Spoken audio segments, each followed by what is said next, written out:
Hi, my name's Marissa. I am a certified birth doula, and today I want to talk to you about GBS and pregnancy. So, give me 3 minutes of your time, and I'll tell you everything you need to know.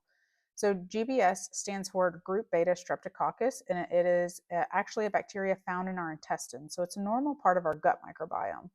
Now, the concern is that this bacteria could potentially travel from our intestines into our vagina or rectum. And if the bacteria there becomes colonized, then as the baby's passing through to be born, the baby can become colonized and then it could lead to a GBS infection in the infant. Now, the chances of this happening are actually very low. I think the percentage is like 0.57%. It's less than 1% amongst the women that are positive for GBS.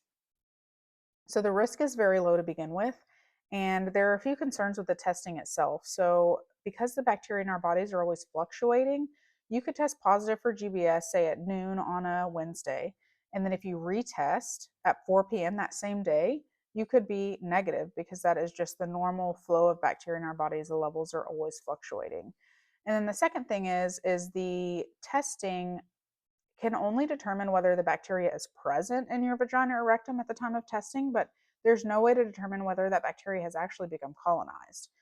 And so the standard of care treatment for a GBS positive woman is for her to receive antibiotics in labor.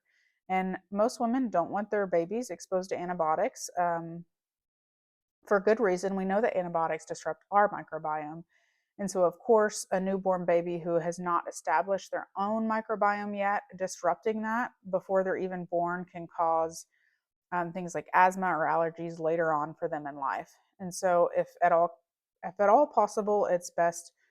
Most women believe that it's best not to have their baby exposed to antibiotics.